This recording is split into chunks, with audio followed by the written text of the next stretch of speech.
la Congregación Evangélica Pentecostal El Señor Viene y su hermano en Cristo, Richard Riquelme González, para la gloria de Dios y del Señor Jesucristo, presentan su programa Doctrina Apostólica, un programa dirigido al cuerpo de Cristo que profundiza sobre las doctrinas fundamentales de las Sagradas Escrituras y la historia del pensamiento cristiano. Durante los próximos 60 minutos, disponga su corazón y su mente para conocer más de Doctrina Apostólica.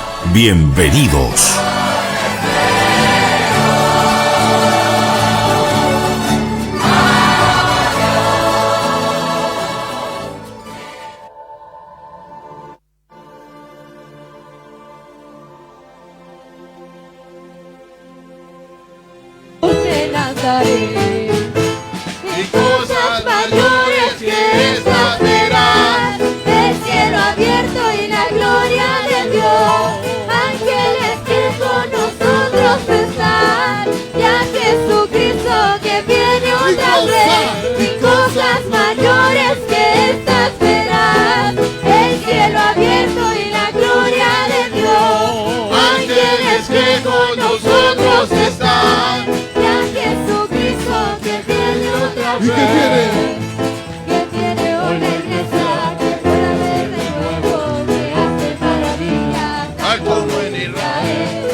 Aleluya.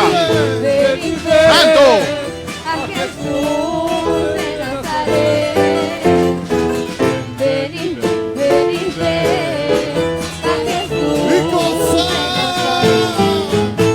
Y cosas mayores que estas verán. El cielo abierto y la gloria de Dios. Ángeles que con nosotros están. Y a Jesucristo que tiene otra vez.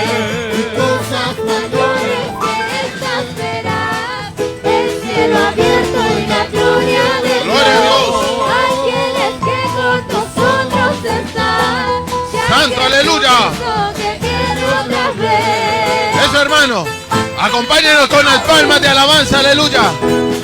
Sáquese las manos del bolsillo y alabe al Señor, aleluya.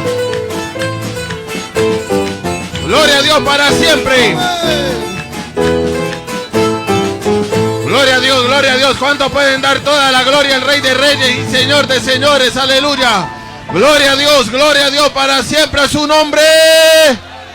Dele fuerte palma de alabanza, hermano. Vamos a estar recibiendo a nuestro hermano Richard Riquelme, que nos predica la palabra del Señor, y lo recibimos con glorias al Señor. Amén.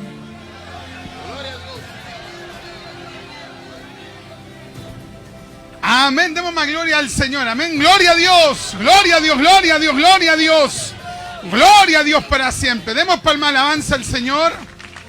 Hace frío, pero nosotros sentimos el fuego del Señor, amén. Eso no lo entiende muchas veces la gente. No entiende que nosotros podamos alabar a Dios con sol, con lluvia, con frío, porque lo que nos mueve a nosotros no es una emoción, sino que a nosotros nos mueve el Espíritu de Dios.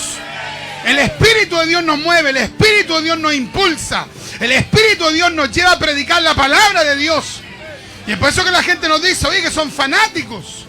Oye, van al culto, van en la semana, van a predicar, van para allá, van para acá, son fanáticos. Es que no es que seamos fanáticos, tenemos el fuego de Dios en nuestra vida, tenemos el fuego de Dios en nuestra alma, tenemos el fuego de Dios en nuestro ser. Bendito sea Dios para siempre. Nosotros predicamos el Evangelio en las calles porque tenemos la plena convicción de que el hombre, por un lado, es un ser extraordinario porque fue creado a la imagen de Dios. Génesis capítulo 1, versículo 26, Génesis capítulo 2, versículo 7, dice la Biblia de que el espíritu, de que Dios sopló espíritu de vida y el hombre llegó a ser un ser viviente. Nosotros sabemos que el origen del hombre no radica en el mono. El origen del hombre no radica en Darwin ni en la filosofía evolucionista. Nosotros sabemos de que el hombre es producto de la creación del Dios Todopoderoso. Nosotros creemos que en la participación del Dios eterno, o por parte del Dios eterno, participó no solamente el Padre, estuvo estuvo el Hijo, estuvo el Espíritu Santo, estuvo la bendita Trinidad. Esto es lo que no creen los testigos de Jehová, lo solo Jesús. Ellos no creen que trabajó la Trinidad para crear al ser humano. Por lo tanto, nosotros no creemos que el hombre venga del mono. El hombre no viene del azar, sino que el hombre viene de la voluntad de Dios, porque Dios lo creó para la gloria de su nombre. Así que todos los que están aquí en esta plaza tienen una deuda, y tienen una deuda con Dios. Todos los que estamos aquí tenemos una deuda impagable con Dios. ¿Quién podría decir yo pagué para nacer? ¿Quién podría decir yo pagué tal suma para nacer en esta tierra? No, todos vinimos a esta tierra por la gracia de Dios, por la misericordia de Dios. Ateo, agnóstico, escéptico, aunque no lo quieran aceptar, todos vinieron porque Dios así lo quiso. Bendito sea Dios para siempre. En las escuelas se ha dedicado por mucho tiempo a desarrollar esta teoría de la evolución. Se enseña, se reitera una y otra vez. Pero nosotros, por más que nos digan eso, nosotros no vamos a transar en esto. Nosotros creemos que el hombre viene de Dios. El hombre fue creado por Dios. El hombre fue hecho por el Dios Todopoderoso. Bendito sea Dios. Hay muchos cristianos que de repente están en el colegio, en la universidad, y le enseñan que el hombre es producto de la evolución, y se quedan calladitos porque les da vergüenza, porque les da temor. Pero los cristianos tienen que tener la convicción de decir: mire, eso usted me puede enseñar, pero yo le creo a la Biblia, yo le creo a la palabra de Dios, y yo creo que Dios, oh bendito sea su nombre, Dios quiso que el hombre naciera en esta tierra.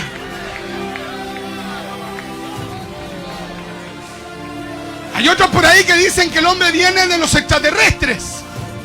Ahí usted tiene a JJ Benítez con sus libros. Ahí tiene a Ricardo Santander Batalla, estos escritores esotéricos que dicen: no, realmente el hombre viene de una civilización de por allá, de otra galaxia. Eso es falso, eso es totalmente falso. Nosotros le creemos a la Biblia porque la palabra de Dios es bendita por los siglos de los siglos. Yo le creo a la Biblia, usted le cree a la Biblia. Nosotros somos el pueblo de la Biblia, el pueblo de la palabra de Dios. Nosotros le creemos a la palabra de Dios.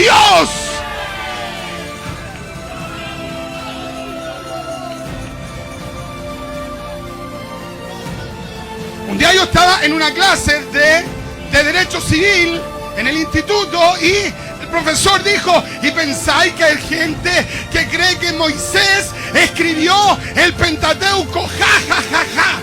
Y él se reía. Entonces yo estaba, hermano, que me dolía la guata para hablar. Entonces de repente yo alcé la mano, la levanté, y yo le dije: bueno, yo soy uno de esos. Yo soy uno de esos que cree que Moisés escribió el Pentateuco y que Dios le mostró la creación del libro de Génesis. Ese soy yo. Yo creo lo que dice la Biblia. Yo creo lo que dice la palabra de Dios. Hay mucha gente que ha transado sus convicciones.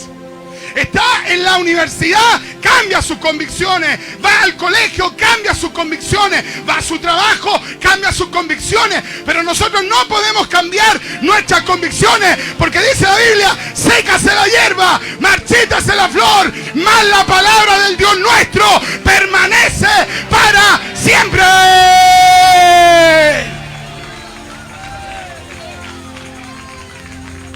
Así que el hombre fue hecho por Dios.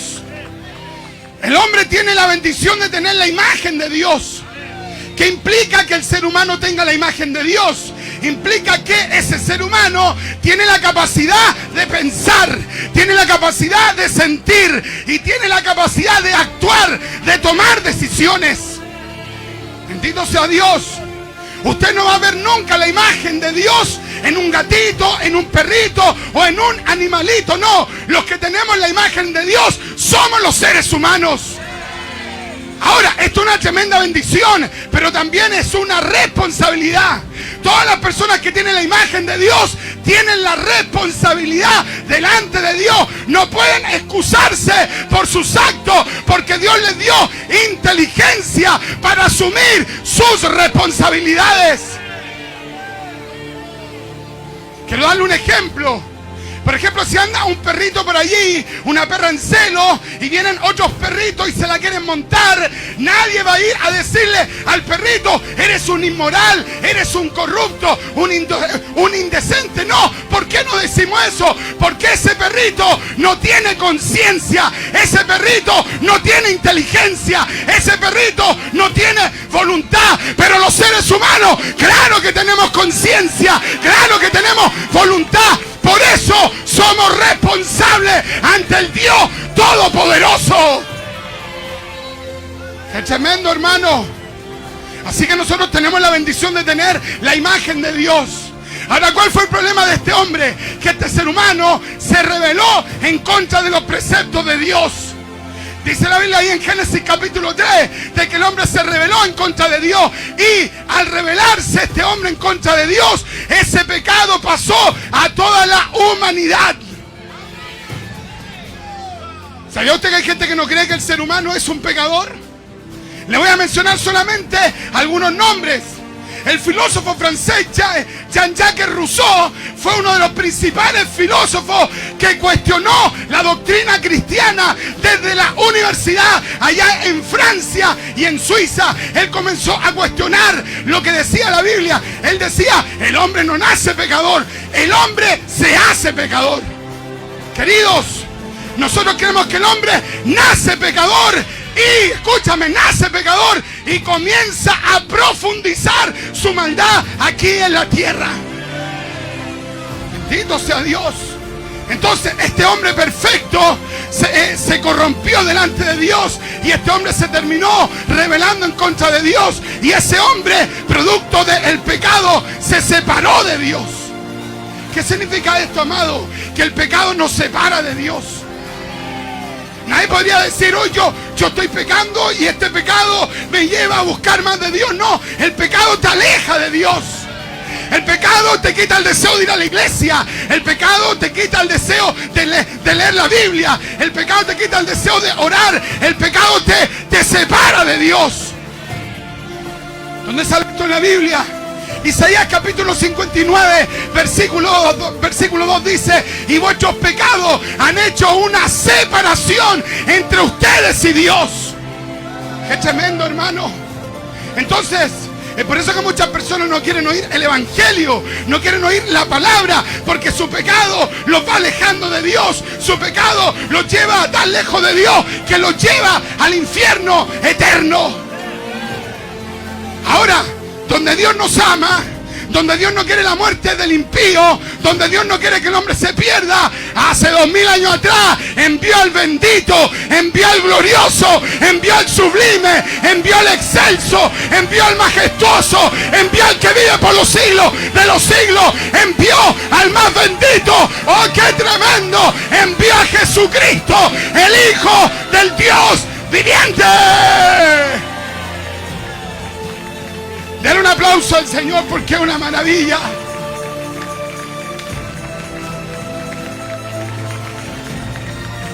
Ahora piensa en la rebelión del hombre.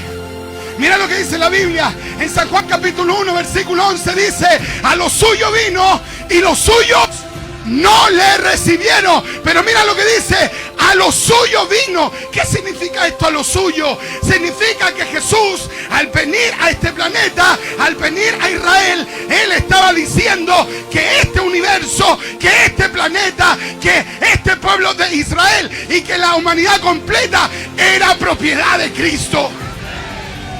Oye, qué tremendo, hermano. Jesús no vino a lo de otro. Jesús no vino a lo de un ángel. No, Jesús vino a su propia propiedad. Este planeta es de Cristo. Este universo es de Cristo. Las almas son de Cristo. La humanidad es de Cristo. ¿Cuánto alaban a Cristo en esta noche?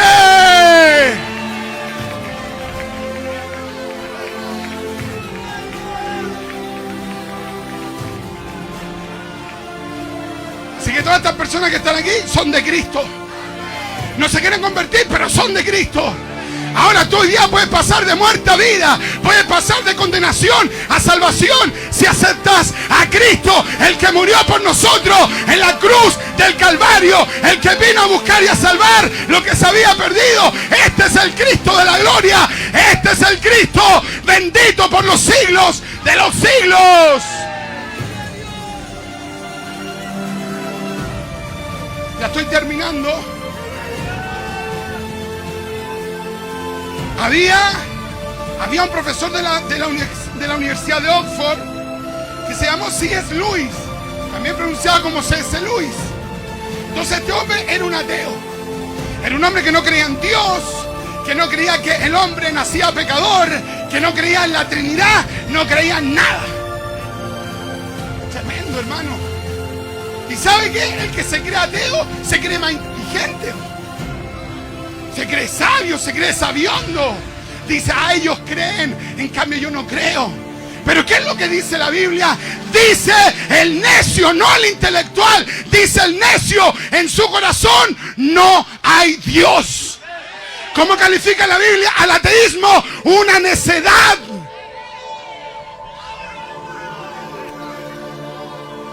Gente que de repente dice, no sé cómo predicarle a ateo, no sé cómo predicarle a intelectual, es que es tan sabio, me da vergüenza. No, si no te dé vergüenza, si tú tienes al Dios de la gloria, tú eres sabio porque reconociste que era un pecador y hoy tienes a Cristo. Y a C.S. Lewis, un catedrático creyente, le dijo, oye, pero ¿tú qué opinas de Cristo? ¿Tú qué opinas de Jesús?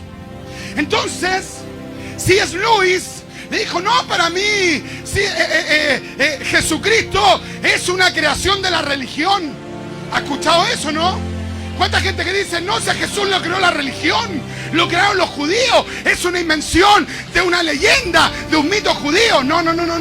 Jesús no es el resultado de un mito, de una leyenda. Jesús es el enviado del Padre que vino a esta tierra a salvar a los pecadores. Solo para decírtelo, Tácito, un historiador, Suetonio, un...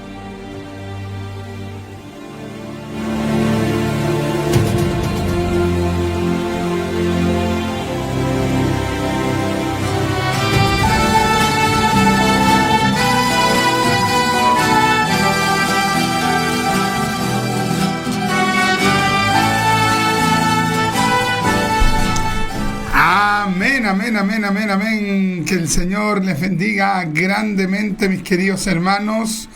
Los quiero saludar en el amor del Señor. Ahí estuvimos escuchando un poquito, un extracto, unos minutos de la predicación que tuvimos allí en la Plaza de Armas, junto a la Iglesia de Cruzada de Poder de Santiago Centro. Amén. Fue una tremenda bendición también compartir en ese momento. Gracias al Señor por esa honra. Gracias también a nuestro estimado Pastor Hugo, que nos invitó a predicar ese día viernes y estuvimos compartiendo el evangelismo. Ya fue una tremenda bendición. Hay mucha gente, hermano, que dice, no, si Jesús es parte de la creación de los judíos, es parte del folclore judío, pero nunca existió. ¿Ya? Y hay gente que va y te lo dice así como con una seguridad, con una convicción. Pero ¿saben qué, hermano? Si uno se pone a estudiar un poco la historia, se va a dar cuenta que esa opinión de que Jesús es parte de una invención, es parte de alguna cultura simplemente, y que nunca existió según ellos en la tierra, eso no tiene ningún asidero histórico. ¿Ya? Ahí justo nos quedamos en esa parte de la predicación, cuando yo comienzo a mencionar los historiadores no cristianos que hablaron de Jesús en los primeros siglos y confirman la historicidad de Jesús. Ya ahí hablamos de Tácito, Plinio, Suetonio, Flavio Josefo, otro historiador que es el Samaritano. Son puras personas que no eran cristianas y que hablaron de una persona que vivió allí en Israel, que anduvo en Galilea, que anduvo en Jerusalén y que se llamaba Jesús, y que le denominaron el Cristo o el Mesías. Así que está lejos de toda, hermano, duda la existencia de Cristo. Ahora, ya que afirmamos que Jesús existió, ahora el desafío queda para los seres humanos en aceptar lo que Él dijo o rechazar lo que Él dijo. Pero lo que no podemos hacer es negar su existencia aquí en la tierra. Eso no se puede negar, porque eso sería irse contra la historia, ¿ya? Ahora, nosotros los cristianos creemos firmemente que Jesús no solamente estuvo aquí en la tierra, sino que creemos en lo que teológicamente se llama la preexistencia del verbo. ¿Qué es eso, hermano Richard? La preexistencia del verbo. La preexistencia del verbo indica que Jesús existió antes de nacer, hermano, de María, antes de haber sido, digamos que concebido por el Espíritu Santo en el vientre de María. Jesús antes existió. De hecho, Jesús existió eternamente porque es Dios. Esto es lo que niegan los testigos de Jehová, los cristadelfianos. Esto es lo que niegan las personas que dicen, no, yo creo que Jesús existió, pero a la vez dicen, pero yo no creo que Él existió antes de nacer y de ser concebido en el vientre de María. Ya eso creen ellos, los paganos, los herejes. Pero las personas que creen en la Biblia, aseveramos completamente que Jesús existió antes de venir a la tierra. De hecho, Jesús también hablando, hermano, en un clamor, le dijo al Padre, Padre, glorifícame con aquella gloria que tuve contigo antes de que el mundo fuese. ¿Se da cuenta, no? Ahí que Jesús asevera completamente su preexistencia. Hermano Richard, ¿verdad? Sí, es verdad. Jesús existió antes de venir a la tierra. ¿Cómo se llama eso teológicamente? La preexistencia del verbo. Y de hecho, si nos vamos ahí a San Juan capítulo 1, ya a ver cuántos tienen sus Biblias, déjenos sus saludos, sus comentarios. Aquí vamos a ver, hermano, esta interesante temática. Entonces algunos dicen, no, si yo creo en la historicidad. Sí, pero no basta con creer en la historicidad. Hay que creer en la preexistencia también del verbo. Y al creer en la preexistencia del verbo, usted va a entender que Jesús es Dios. Qué tremendo, hermano. Es Dios junto al Padre y junto al Espíritu Santo. Mire qué es lo que dice la Biblia acá en San Juan capítulo 1, versículo 1. En el principio era el verbo. Esta palabra verbo viene del latín verbum. Y este término verbum, que así traduce Jerónimo, allí en el siglo V, Jerónimo tenía frente a él la palabra griega logos. En el principio era el logos. Por ejemplo, los judíos, para referirse, digamos que a Dios, le decían así. Le decían, en hebreo le decían Elohim, ¿ya? En griego le decían Theos, para referirse a Dios. Pero también utilizaban otras palabras. Por ejemplo, le decían Adonai. Por ejemplo, le decían Hashem, es decir, el nombre. Hashem significa el nombre, ¿ya? Y también los judíos, por ejemplo, que hablaban arameo, le llamaban así. Para no pronunciar el nombre de Dios, le decían el Menra. Le decían el Menra. Es decir, hermano, la palabra. La palabra. Entonces, a Dios, los judíos siempre le dijeron Dios, pero también le llamaban la palabra. Ese era uno de los términos que utilizaban para referirse a la divinidad. Entonces aquí Juan dice en el principio era el verbo, es decir, el logos, es decir, la palabra. Y el verbo era con Dios. Aquí está hablando de Jesús. Y el verbo era Dios. ¿Se da cuenta? O sea, Jesús, que es Dios, está con otras personas que son Dios. ¿A quién se refiere? Al Padre y al Espíritu Santo. 3 personas diferentes y un solo Dios. Y mira lo que dice el verso 3. Todas las cosas por Él fueron hechas. ¿Por quién? Por Jesús. O sea, aquí queda claro la preexistencia del verbo, porque dice, todas las cosas por Él fueron hechas. Entonces, a la gente que cree solo en la historicidad de Jesús, uno tiene que decirle, pero mira el versículo. Jesús sí nació de María. Ya Él es el Cristo toco. Es cierto, nació de María. Pero Jesús, antes de ser concebido en el vientre de María, Jesús ya existía. A eso se le llama la preexistencia del Verbo. El Verbo es uno de los nombres de Jesús.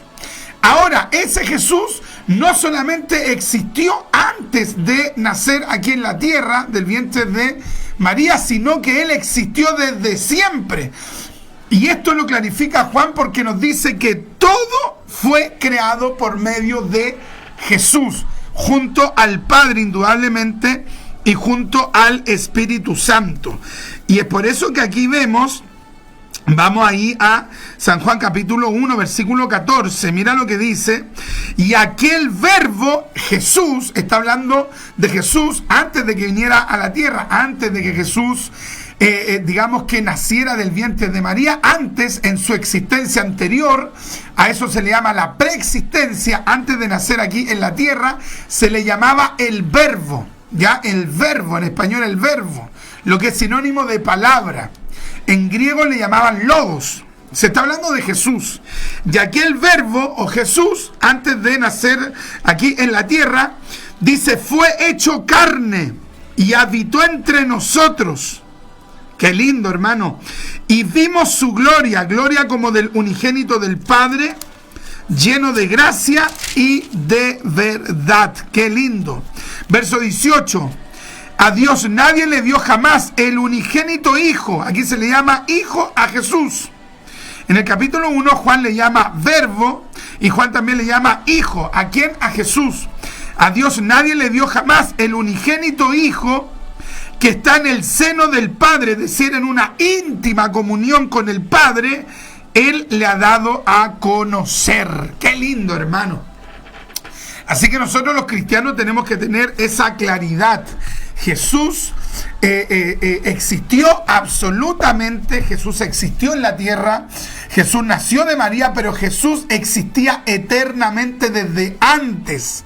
A eso se le llama la preexistencia, y reflexionando, estudiando a partir de la preexistencia del Verbo, que es Jesús, podemos también concluir, de acuerdo a lo que nos dice Juan, que Jesús no solamente existió antes de venir a la tierra, sino que existió siempre.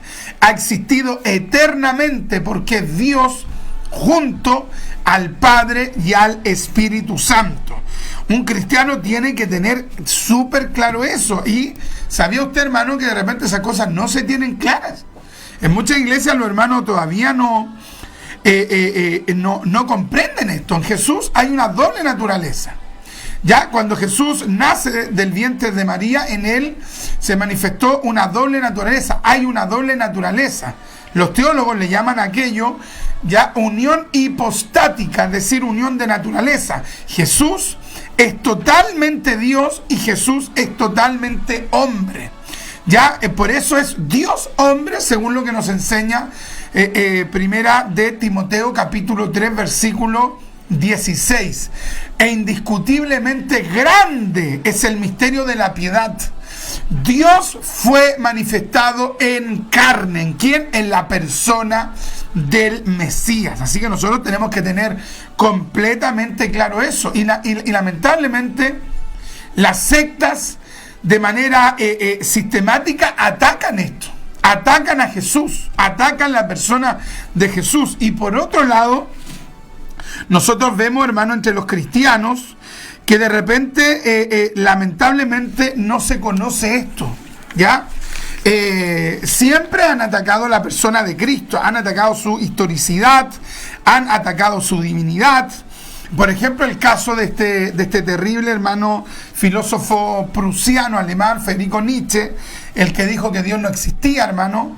Friedrich Nietzsche llegó hasta inventarse un delirio de que Jesús, aunque era histórico, ya que no negó su historicidad, pero sí él dijo que Jesús había conspirado con los judíos para engañar al mundo. Una cuestión, hermano, totalmente aberrante. Sí, el mismo Pedro, allí en Hechos capítulo 2 nos habla y nos dice de que de que finalmente los que llevaron a la cruz al Señor Jesús fueron los romanos, pero también fueron los judíos, porque los judíos incitaron a los romanos. Entonces, ¿cómo Federico Nietzsche va a decir no, que había toda una trama ahí donde Jesús se puso de acuerdo con los líderes judíos para engañar al imperio romano? Qué terrible, hermano. O sea, una ignorancia del porte de una cátedra. Así que, hermano, nosotros tenemos la convicción que Jesús existió, siempre ha existido. El Mesías, Él es eterno, Jesús es eterno, junto al Padre y junto al Espíritu Santo. Qué lindo, hermano. Adoramos a Dios en 3 personas, ya, al Padre, al Hijo y al Espíritu Santo. Así que, oiga, qué lindo. Siempre tenemos que estar hablando de Cristo. En el evangelismo tenemos que ser cristocéntricos, exaltar a Cristo, glorificar a Cristo. Porque finalmente, hermano, el plan de la salvación logró Cristo a favor de nosotros. Sin Él, nosotros estaríamos absolutamente perdidos. ¡Qué maravilla! ¡Qué maravilla! Ya, hoy día, hermano, vamos a tratar de compartir, hermano, una temática que dice relación con el domingo. ¿Ya sabía usted que los adventistas del séptimo día dicen que, por un lado, dicen que el día sábado es el sello de Dios? Ayer explicamos en el programa Doctrina Apostólica. Quiero agradecer a esos hermanos que nos enviaron una ofrenda, porque pudimos comprar un micrófono para que cuando nosotros hagamos el programa Doctrina Apostólica desde la casa, el audio sea con una mayor fidelidad. Así que gracias a aquellos hermanos que nos enviaron esa ofrenda de amor. Muchas gracias, hermano, porque su ofrenda nos permitió el poder comprar el micrófono que va enlazado a este celular, y a partir de allí podemos hacer el programa con un mejor tono, con un mejor sonido. Muchas gracias por bendecir, hermano, nuestro ministerio de la palabra, solo por misericordia. Entonces, ayer explicábamos de que los adventistas dicen que el sello de Dios es guardar el sábado. Una total burrada, hermano, una ignorancia y una herejía y un ataque directo ¿a quién? Un ataque directo, hermano, al Espíritu Santo, porque ayer explicábamos de que el sello de Dios no es un día en particular. El sello de Dios es una persona. ¿Qué persona? Vea usted el programa de ayer, la tercera persona de la Trinidad, es decir, el Espíritu Santo de Dios. Entonces, cuando un adventista usted le diga, oye, ¿sabéis que el sello de Dios es guardar el sábado? Usted dígale, no, eso no tiene nada que ver con la Biblia.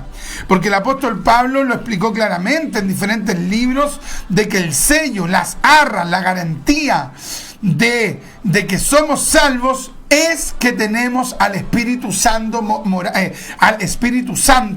morando dentro de nosotros, ¿ya? Ahora, la otra gran mentira, hermano, del adventismo es sostener que ir al culto los días domingos es manifestar que la persona tiene la marca de la bestia. O sea, esto, hermano, ya de por sí solo, hermano, ni siquiera necesitaría una refutación, porque es una terrible, hermano, ignorancia. O sea, de dónde estas personas van a inventar tamaña, hermano, falsedad, una herejía, totalmente una herejía. Ahora, ¿qué podemos decir con respecto a esto? ¿Es el domingo la marca de la bestia? Por supuesto que no, por supuesto que no. O sea, sería una tremenda locura decir, por ejemplo, que el domingo es la marca de la bestia, cuando Jesús resucitó el primer día de la semana.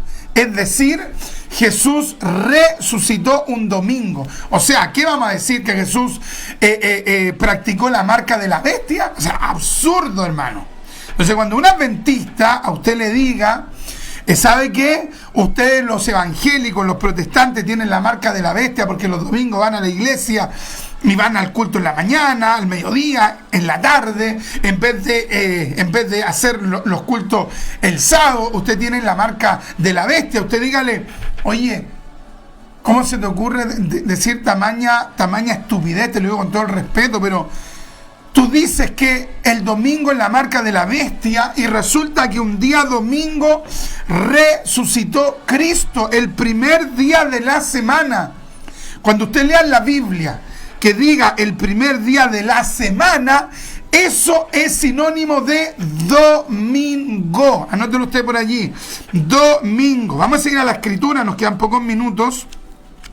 Mateo capítulo 28, versículo del 1, hermano, hasta el versículo, aquí lo tengo, hasta el versículo, claro, hasta el versículo 6. Dice, pasado el día de reposo, el sábado, al amanecer del primer día de la semana, y allí usted escriba una nota a pie de página, es decir, el domingo, vinieron María Magdalena y la otra María a ver el sepulcro. Y hubo un gran terremoto porque un ángel del Señor descendió del cielo y llegando, removió la piedra y se sentó sobre ella. Su aspecto era como un relámpago y su vestido blanco como la nieve. Y de miedo de él, los guardas temblaron y se quedaron como muertos. Mas el ángel respondiendo dijo a las mujeres, no temáis vosotras, porque yo sé que buscáis a Jesús, el que fue crucificado, no está aquí, pues ha resucitado. Como dijo, venid, ved el lugar donde fue puesto el Señor. O sea, Jesús resucitó el día domingo. ¡Qué tremendo, hermano! Entonces, cuando un adventista le diga el día domingo es la marca de la bestia, usted diga, sabe que disculpe, pero eso es totalmente errado. Usted está totalmente turbado porque Jesús resucitó el primer día de la semana, es decir, el domingo. Marcos capítulo 16, versículo 9. Habiendo pues resucitado Jesús por la mañana, el primer día de la semana, y más encima lo explica y dice Marcos, el primer día de la semana, en la mañana, es decir, domingo, apareció primeramente a María Magdalena, de quien había echado 7 demonios. Entonces, el día domingo no puede ser la marca de la bestia, porque el día domingo resucitó Cristo. El día domingo es el día de la resurrección. Y a partir de allí, hermanos, los cristianos, para celebrar, para conmemorar, para glorificar a Cristo, comenzaron a hacer sus cultos principales los días domingos, porque ellos querían conmemorar la resurrección de Cristo.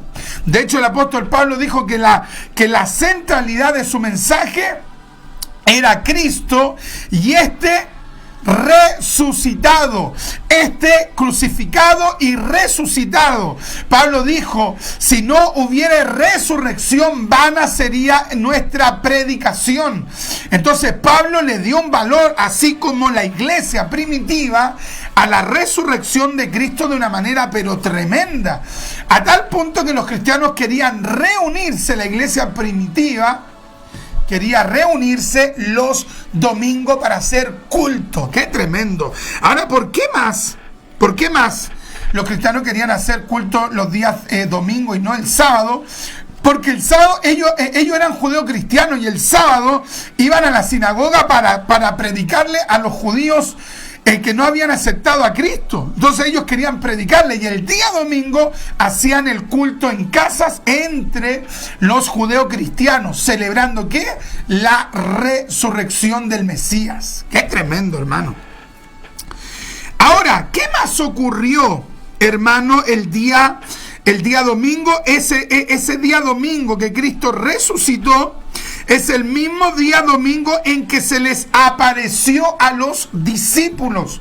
Jesús no dejó pasar días, semanas para aparecérsele a los discípulos. No, el día mismo, ese día domingo, se les apareció. Vamos a ir ahí a Juan capítulo 20. Ya, esto indudablemente que a los sabatistas les cae muy mal, hermano, le da una rabia tremenda. Y obviamente que ellos van a querer torcer los textos, pero los textos son claros. Vamos a ir a Juan capítulo 20. Y vamos a leer el versículo 19. Mire lo que dice la Escritura.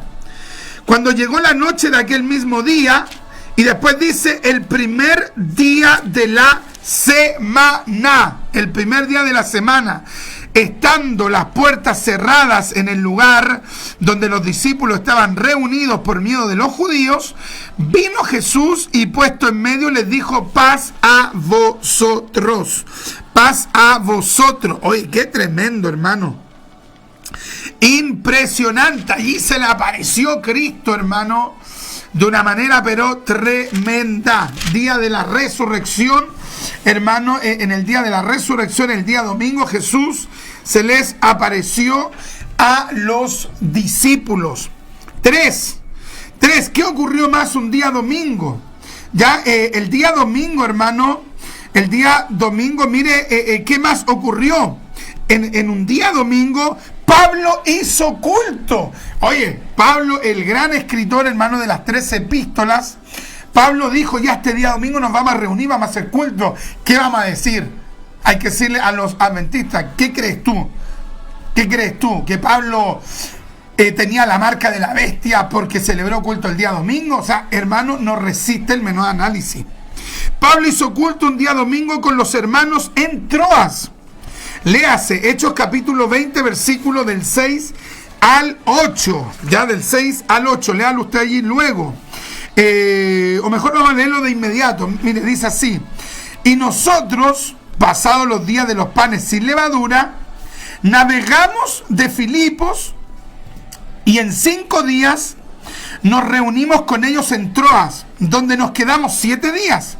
Verso 7, el primer día de la semana, es decir, el domingo, el primer día de la semana, reunidos los discípulos para partir el pan, Pablo les enseñaba, o sea, mientras ellos tenían una comunión, estaban tomando oncecita, estaban comiendo, estaban compartiendo, y en ese contexto les enseñó la palabra. Dice, Pablo les enseñaba, habiendo de salir al día siguiente, y alargó el discurso hasta la medianoche. Ya había muchas lámparas en el aposento alto donde estaban reunidos. O sea, ellos, hermanos, se reunieron, mis amados en Cristo, el día domingo. Pablo le dijo: vamos a hacer culto el día domingo. Entonces, hermanos, los adventistas verdaderamente se pasan al torcer las escrituras. Y hay gente que tuerce. Si usted habla con un adventista, el adventista le va a decir: no, es que mire, es que justo y cuando parte aquí, la hora, el minuto, no sé, van a tratar de sacársela. Pero se reunían los domingos, era el día de la resurrección. Jesús se mostró resucitado un día domingo. Pablo hizo culto un día domingo allí en Troas. El gran escritor F.F. Bruce, el comentarista, dice con respecto a esto: la referencia a la reunión para partir el pan el primer día de la semana es el texto más primitivo que tenemos, del que puede inferirse con razonable certeza que los cristianos se reunían regularmente ese día para adorar. Y luego F. Bruce dice: en la tarde del domingo, y luego dice él: no del sábado. Ahora, ¿quién es F. Bruce? Fue catedrático de la Universidad de Manchester, erudito en griego, hermano, pero tremendo. Y este erudito lo deja claro: no se reunían en sábado, se reunían en el domingo. ¿Dónde sale esto? En su comentario bíblico que se llama Hechos de los Apóstoles, Introducción, Comentario y Notas, página 451 a la página 452. ¡Qué tremendo! El comentario del gran erudito, bueno, que son 3, JFB, dice lo siguiente: y el día primero de la semana, junto a los discípulos, esta, comparada con Primera de Corintios, capítulo 16, versículo 2, y otras alusiones similares, indica claramente que la observancia cristiana de este día, después llamado distintamente el Día del Señor, ya era una práctica fija de la iglesia. Ya, me explico, yo explico esto. Los cristianos comenzaron a reunirse los domingos por la resurrección, porque Cristo se apareció resucitado un domingo, porque Pablo comenzó a hacer culto los días domingos para conmemorar la resurrección de Cristo. Y con el tiempo los cristianos comenzaron a utilizar como sinónimo de día domingo, o sea, a tal punto, digamos, enfatizaban en que sus cultos los hacían el día domingo, que comenzaron ellos a llamarle al domingo el día, hermano, el día del Señor. ¡Qué tremendo, hermano! Impresionante, impresionante. ¡Qué maravilla! La Biblia de Estudio de las Américas escribe lo siguiente: el primer día de la semana estábamos reunidos, es decir, el domingo. Posteriormente, este día fue llamado el Día del Señor. Veas Apocalipsis 1:10, cuando Juan recibe esta tremenda revelación del Apocalipsis. ¿Saben en qué día fue? Hay que decirle al adventista, ¿sabe usted cuando Juan tuvo esta tremenda revelación de Dios en la isla de Patmos? Cuando un día domingo. Oye, entonces, ¿cómo van a decir que el domingo es la marca de la bestia? O sea, realmente, hermano, habla de una profunda ignorancia. Qué tremendo, hermano. Oh, qué lindo, oh, qué maravilla, qué hermoso.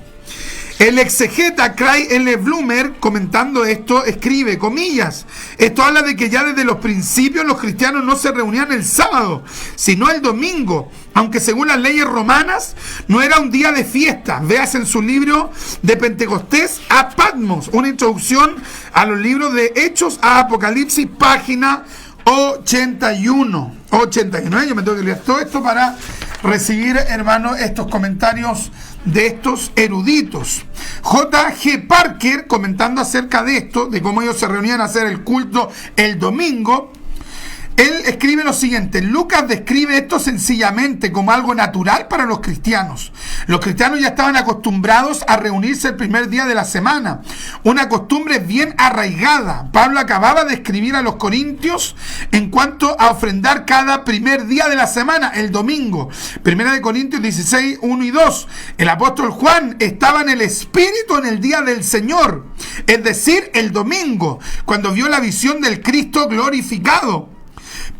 Parece de Juan 20, 19 y 26 que los discípulos empezaron a reunirse el primer día de la semana inmediatamente después de la resurrección del Señor, puesto que Cristo resucitó en ese día. ¡Qué tremendo, hermano!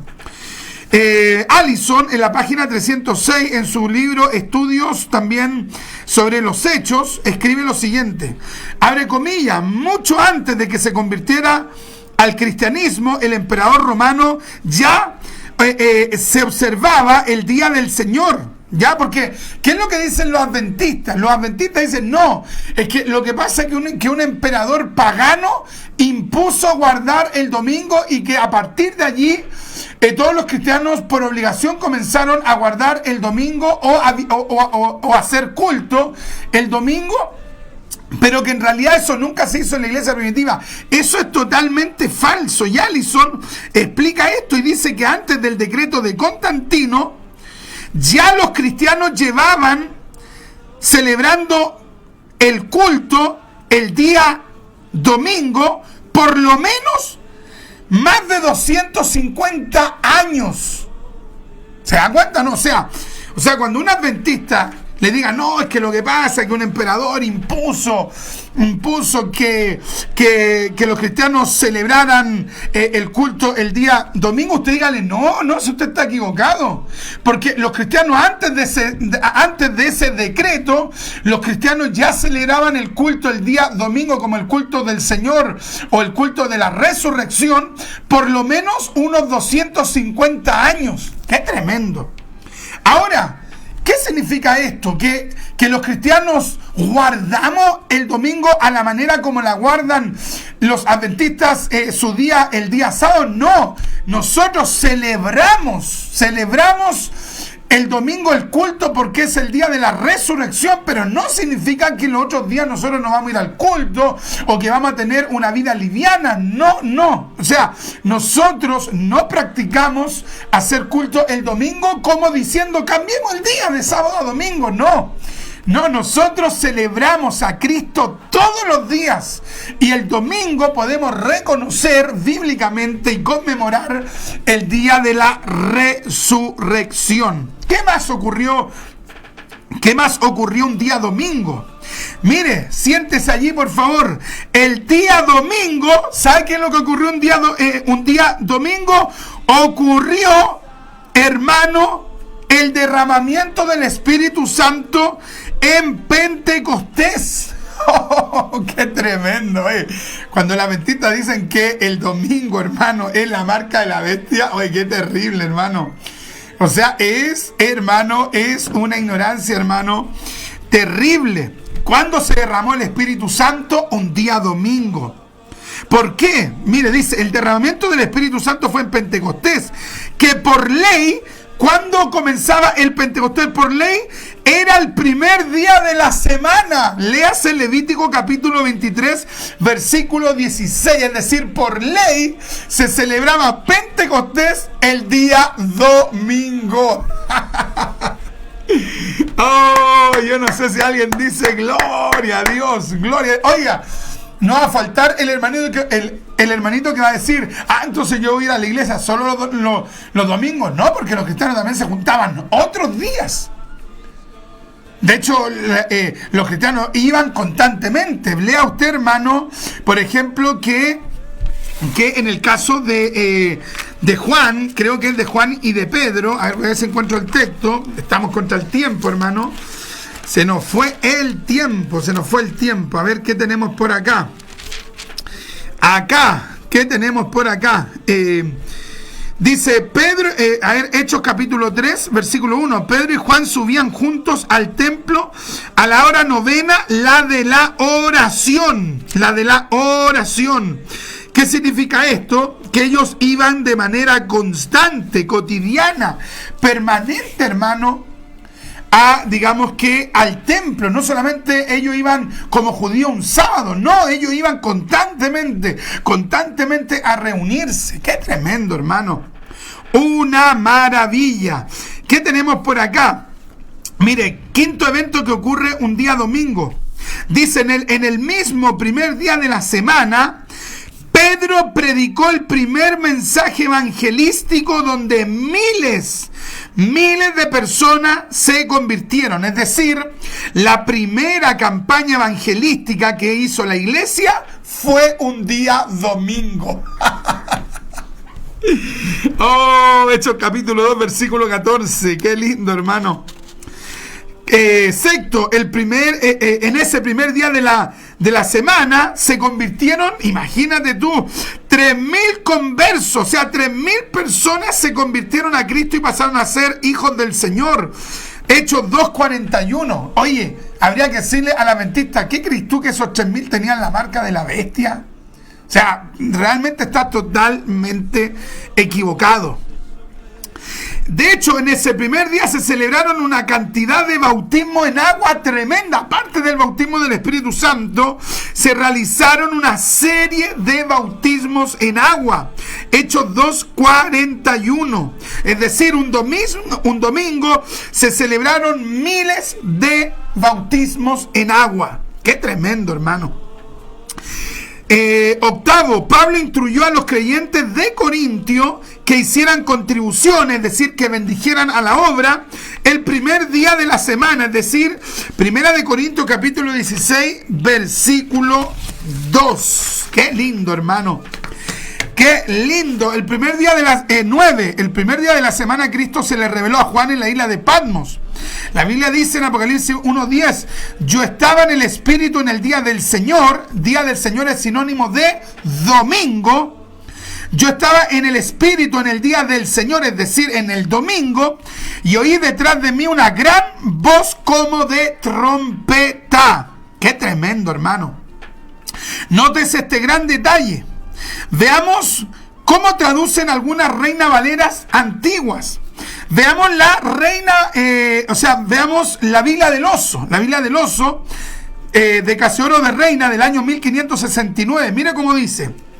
Yo fue en el Espíritu, o yo estaba, que es lo mismo, en el Espíritu, en día de domingo. Oye, ¿así dice la Biblia del Oso? Sí. La Biblia del Oso dice en día domingo. Oh, ¡qué tremendo!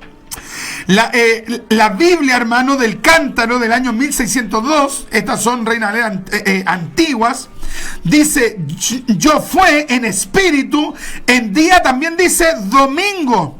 La Reina Valera 1862 dice, yo fui en el espíritu en el día domingo. La Reina Valera 1865 dice, yo fui en el espíritu en el día domingo. Domingo. Qué tremendo, hermano. Porque se podía, hermano, traducir sin ningún problema la palabra el día del Señor como domingo. Se podía traducir porque así lo traducían en el pasado.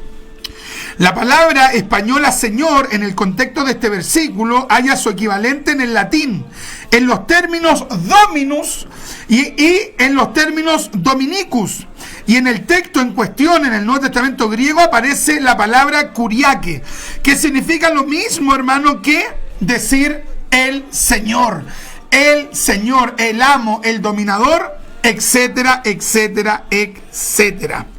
Por lo tanto, mis amados, no se puede, hermano, tolerar esa tremenda necedad de parte de los adventistas. Hermano Richard, ¿tenemos que aborrecer a los adventistas? No, porque son personas. Tenemos que amarlos. Cristo aborrecía la doctrina de los nicolaitas, la doctrina, pero no a la persona nicolaita. Nosotros tenemos que aborrecer la doctrina errada, pero a la persona que tiene esa doctrina errada tenemos que amarla. Tenemos que predicarle, tenemos que evangelizarle, tenemos que explicarle que están equivocados, tenemos que desear, orar para que ellos se conviertan a Cristo. ¡Qué tremendo, hermano! ¡Oh, qué lindo! Por ejemplo, voy a terminar con este dato histórico. Y, por ejemplo, todos estos escritores de los primeros siglos escribieron con claridad que los cristianos celebraban cultos los días domingos. Ignacio de Antioquía, 110 después de Cristo, muy cerca de los apóstoles. ¿Qué más dijo que los cristianos celebraban cultos los domingos? Bernabé, maestro de Alejandría, 130 después de Cristo. Justino Mártir también explicó que los cristianos celebraban el culto el día domingo. Él vivió entre el año 100 y el año 165 después de Cristo. Tenemos a Dionisio, que dijo lo mismo, que vivió en el 170 después de Cristo. Ireneo vivió en el 180 después de Cristo y también afirmó que los cristianos celebraban culto el día domingo. Clemente de Alejandría, en el año 196, también explicó que los cristianos celebraban culto el día domingo. Tertuliano de Cartago también afirmó que los cristianos celebraban culto el día domingo. Así que, mis amados, el día domingo no es la marca de la bestia. El día domingo es el día de celebrar la resurrección de Cristo y nosotros adoramos a Dios no solo los domingos, sino que todos los días para la gloria de Dios. Amén, se nos ha ido el tiempo, fue una tremenda bendición. Y aquellos que me quieran escribir lo pueden hacer allí al WhatsApp, más 569 53 18 65 85, más 569 53 18 65 85. Y si alguien quiere también dar algún aporte para el desarrollo de nuestro ministerio, de nuestra vocación, nos pueden escribir allí también al WhatsApp y nosotros le enviamos los datos para enviar su ofrenda de amor. Muchas gracias por haber participado con nosotros y me despido con un Maranata, el Señor viene.